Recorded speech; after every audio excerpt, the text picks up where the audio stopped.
7 months ago, an elderly gentleman pacing around his garden caught the mood of lockdown Britain. Completing 100 laps in a fundraising walk, Captain Sir Thomas More raised more than £32 million for NHS charities in his personal tribute to health workers. They're putting themselves in mortal danger, and they're doing it cheerfully, and they're doing it with everybody's good in mind. I think they are doing marvellous, and I think they're so brave. The tale of Captain Tom, as he became affectionately known, served as an uplifting tale in bleak times. His personal history as a war veteran, a reminder of the world having overcome previous adversities. Originally from Keighley in West Yorkshire, Captain Tom joined the army at the beginning of World War II. He was posted in India and Myanmar. In the years when he returned to Britain, a new national health service offering good health care for all, based on need, not payment, was formed.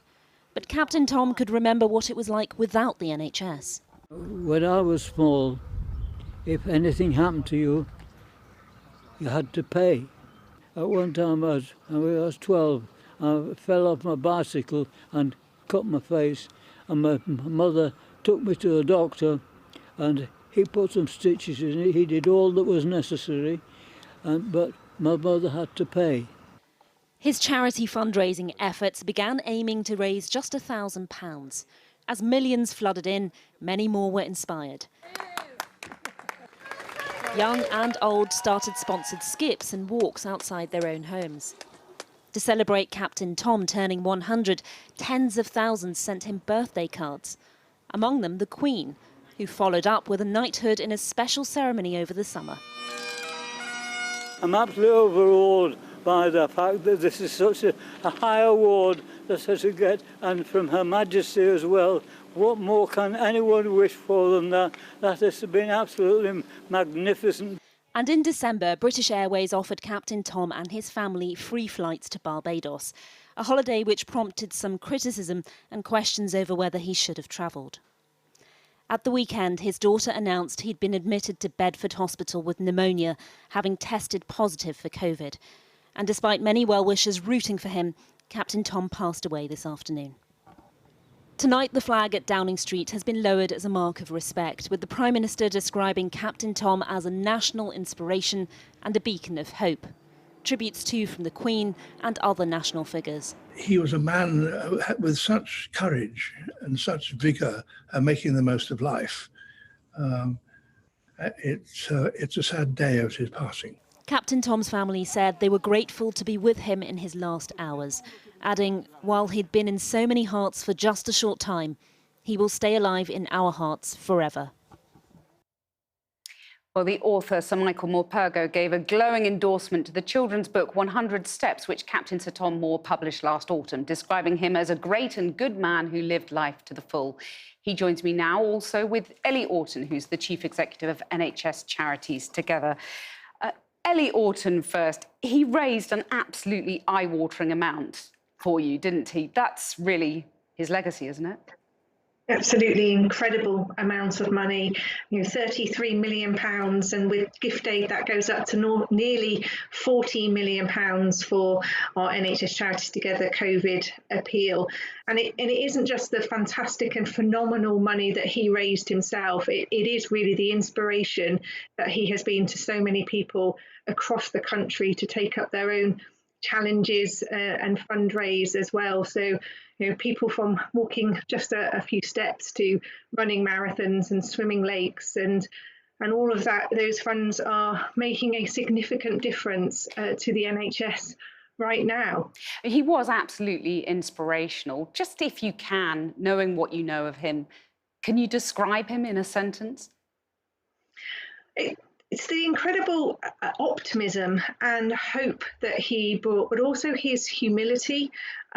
Doing so many media interviews with him, I was always just struck by his, incredibly generous, but general, incredibly kind. And I think just the way he was able to describe how he loved the NHS, how he was incredibly grateful for the care that he had previously had, but also the hope he brought to so many isolated and lonely people in the country when we were, really in our greatest need as a country and in our darkest hour, that he was there through inspiring us all and giving us all hope, especially with his mantra of tomorrow will be a good day.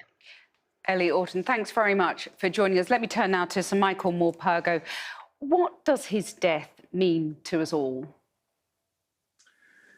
Well, when you have someone like this who's lived such a full life, really from a different time, a different generation, and has come through the darkest times. I mean, this man fought in Burma. He was part of the forgotten army who came as close to defeat as any army that we've ever had, and they climbed back out of it. He was all part of that. He knew it. And I think he was of that generation where he learned, you just keep going on. And to watch him walking along, stepping along, that's what he was trying to say to us, You just have to keep going, one step at a time, and you'll get there. That's it. It is an extraordinary spirit and a wonderful example to us all, because we are at a dark time now. He said at some point, it's a bit like being in a war. He knows, he wasn't exaggerating. It's a bit like being in a war. That's what he said. Those were his words. And there was a time, 1943, the date of my birth, when this country had virtually no victories at all until Alamein. It was defeat after defeat after defeat. Well, they kept going. And we are in a dark time now, and it just could not be darker. But we do have wonderful people. And he was wonderful to point at the people in the National Health Service who go in there. They are our frontline soldiers now. These are the people who are standing up to this danger on our behalf. They are extraordinary. And he pointed that out and lifted our spirits. And I went the other day to have my vaccine. I stood in line in Holsworthy amongst, 1,000 or so people, ancient like me. And the spirit was great. We stood in the rain and we were just so grateful to these wonderful people who invented the vaccine and amazing people and volunteers who were urging us along. It was wonderful. And I felt his whole spirit has sort of got out there in the country.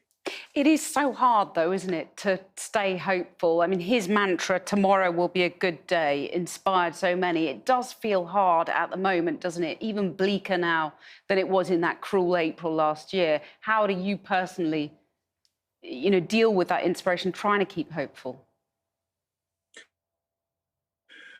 Well, it is us for everyone. Everyone is having their own private struggle, usually shut in the home. That's why it was so good to get out the other day and see other people being cheerful. And that's a real help, to hear other people being cheery, to hear people singing.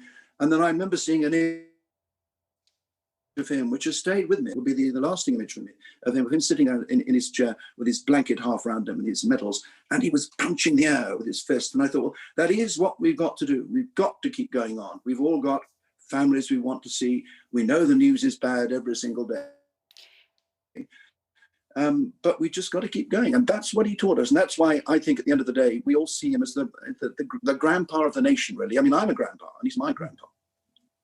I mean, you talked about this generation from the war and the fact that he was inspired by the war to keep going in this most difficult of times. How do we honour that generation that is really slipping away from us now?